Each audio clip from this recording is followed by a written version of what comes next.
안녕하세요. 문풀 강선생입니다. 오늘은 심화서, 중등, 최상위 교재에 대해서 말씀드리겠습니다. 제가 수업을 하면서도 많이 써왔고 심화서로도 많이 썼지만 특목 준비를 하는 학생들의 선행교재로서도 많이 사용하던 교재입니다. 최상위 교재가 어떤 특징을 가지고 있고 어느 정도의 난이도고 구조상 어떻게 학습을 해나가면 좋을지에 대해서 말씀을 드리도록 하겠습니다. 자, 처음에 이제 구성을 조금 살펴보면은 최상위는 다른 유형서들하고 내용이 조금 다른 부분들이 있습니다. 일례로 최상위는 소인수 분해를 배우기 전에 약수와 배수에 대한 내용을 짚고 소인수 분해로 들어갑니다. 옆에 있는 건 센의 이제 목차 구성인데 센 같은 경우에는 약수 배수를 따로 다루지는 않습니다. 하지만 최상위는 약수 배수에 대한 심화적인 이해가 없다면은 내가 출제하는 소인수 분해 문항은 쉽게 풀지 못할 거야. 그러니까 약수 배수를 한번 짚어보고 넘어가자 이런 이야기를 하고 있는 거죠. 문제를 한번 살펴보면은 최상위는 1스텝, 2스텝, 3스텝의 구조를 가지고 있습니다. 1스텝이 문항이 가장 많고요. 절반 정도가 2스텝에 문항이 들어가 있고 3스텝은 또 2스텝의 절반 정도가 출제된다고 보시면 됩니다. 뭐 40문제, 20문제, 10문제 요 내외의 문항수를 가지고 있는데 첫 번째 1스텝의 1번 문제를 한번 보실게요. 어떤 수로 나누었더니 나머지가 나왔다. 그런데 모두 구하여라 라는 이야기를 하고 있습니다. 일반적인 유형서들은 중학교 1학년 과정에서는 단순 계산을 요구합니다. 몫이 얼마인가요? 나머지가 얼마인가요? 최대 공약수가 얼마인가요? 최소 공배수가 얼마인가요? 어떤 수를 구하라 라는 것은 어느 한 포인트를 물어보는 거기 때문에 아이들이 손쉽게 계산을 합니다. 일직선 형태의 계산과 풀이 방식을 따라가면 되거든요. 근데 모두 구하라 라는 질문은 대부분 범위에 대한 이야기입니다. 그럼 내가 어디서부터 어디까지 구해내야 되는지 전략을 조금 더 범위에 대한 생각을 하면서 접근해야 되기 때문에 난이도가 상승한다라고 볼 수 있는 거죠. 또 최상위는 문제 위에 빨간색 별이 찍혀 있는 문제가 있습니다. 하나짜리도 있고 두 개짜리도 있는데 저는 사실 하나와 두 개가 그렇게 난이도가 막 차이가 난다 이렇다기보다 그냥 별 찍혀 있는 문제들은 난이도가 조금 높다라고 생각을 합니다. 한번 살펴보면은 앞에서 나눗셈에 대한 이야기를 합니다. 7로 나누면은 목과 나머지에 대한 이야기를 했고요. 여기서 한번 끊어지고 약수의 개수에 대한 이야기를 또 합니다. 자, 그러면은 나누어 떨어지거나 나누었을 때 나머지가 발생했을 때 이 상황을 내가 제대로 이해하고 있는 것 한 가지와 약수의 개수에 대한 개념까지 있어야지 이 두 가지가 다 있어야지 문제를 제대로 풀 수 있게 되는 거죠. 그럼 센 C 단계와 한번 비교해 보겠습니다. 센 C 단계는 약수의 개수가 4개일 때 몇 개가 존재하느냐. 물론 범위에 대한 질문을 하고는 있지만 개념 자체는 약수의 개수에 대한 질문 하나만 하고 있는 거죠. 센 C 단계 전체의 난이도를 이 정도 폭으로 세팅을 한다라고 하면은 가장 쉬운 것부터 가장 어려운 것까지 있다면은 최상위는 난이도가 겹치는 부분이 있지만 대체적으로 조금 더 높습니다. 2스텝, 3스텝으로 올라갈수록 더 높아지고요.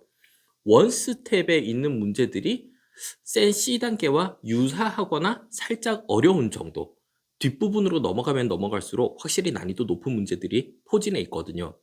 자, 그러면은 최상위 1스텝을 푸는 게 굉장히 어려울 거예요. 아이들이 체감상 난이도가 꽤나 높은데 1스텝을 풀다가 좌절할 것이냐? 아니요. 그건 말리고 싶습니다. 1스텝이 힘들어도 끝까지 한번 파고 들고 나면은 2스텝은 의외로 생각보다 수월하고요.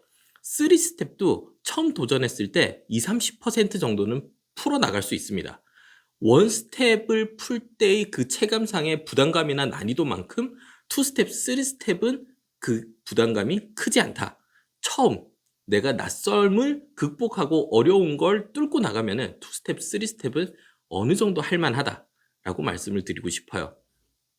자, 교재 구성의 특징도 한번 말씀을 드리면은 처음에 1스텝은 위에 개념 부분이 있습니다. 그런데 요 개념 부분을 읽은 뒤에 밑에 있는 문제들을 풀 수 있느냐? 그건 아니에요. 네가 뭘 알아야 되고 어떤 개념이 쓰였다는 정도를 넌지시 말해주는 정도지 문제를 풀기 위한 지식이 여기에 담겨 있지는 않습니다. 사실 수업할 때도 만약에 배수판별법에 대한 문제를 푼다라고 하면은 배수판별법의 원리, 어떻게 배수판별법을 우리가 만들어내는지, 어떤 특징이 있는지, 어떻게 확장해 나갈 건지를 모두 다룬 뒤에 문제를 풀리기 시작합니다. 즉, 2와 4의 배수판별법이 만들어지는 구성 원리가 같다면은 8, 16, 32는 너희들이 어떻게 만들어낼 수 있을지, 5와 25와 125의 배수판별법의 원리가 왜 같은지, 2의 배수판별법과 5의 배수판별법은 왜 원리가 같은지, 이런 이야기들을 완전히 이해를 한 다음에 문제 풀이를 시작하는 거죠. 그래야지 원스텝이 조금 수월하게 풀리고요. 2스텝, 3스텝까지 갈 수 있는 힘이 생깁니다. 자, 그러면은 혼자서 공부하는 친구들은 가급적이면은 기본 배경 지식이 탄탄한 상태에서 개념이라든지 유형 학습이 웬만큼 된 상태에서 문제 풀이를 시작하기를 권해드리고요. 혼자 공부할 때는 사실은 옆에 요 팁들이 있는 부분이 많은 도움이 될 겁니다. 가급적이면 안 보고 풀 수 있으면 좋아요. 수업을 할 때는 이 팁을 모두 가려버립니다. 제가 편집을 따로 한 교재를 출력을 해가지고, 물론 최상위 교재는 구매는 하죠. 하지만 그건 보기를 권하지 않고 제가 편집한 내용으로 옆에 힌트를 지운 교재로 수업을 진행을 했어요. 왜냐면은 문제풀이 시작을 위한 도입 아이디어에 대한 내용인데, 이 도입 아이디어를 스스로 생각해내는 게 가장 중요한 부분인데, 힌트에서 기회를 뺏어가는 거죠. 도와준다라기보다는 기회를 뺏어가는 느낌이 컸어요. 그래서 혼자 공부할 때는 큰 도움을 받을 수 있긴 하나, 안 보고 풀 수 있으면 가장 좋다라고 생각을 합니다. 자, 혼자서 심화 교재를 풀기에는 참 쉽지 않겠지만, 가급적이면은 원스텝에서 좌절하지 말고 끈기를 가지고, 문항수가 많지만 끝까지 풀어내고 나면은 2스텝과 3스텝이 생각보다 수월한 기적 같은 경험을 할 수 있다. 끈기를 가지고 포기하지 말고 풀어보자 라는 말씀을 드리고 싶습니다. 자, 심화 교재 관련해 가지고 다른 교재 리뷰라든지 컨텐츠 소개는 꾸준히 해나갈 예정인데, 혹시 궁금한 내용이 있으면 댓글로 남겨주시면 그 부분을 중점적으로 말씀드리도록 하겠습니다. 오늘도 시청해 주셔서 감사합니다.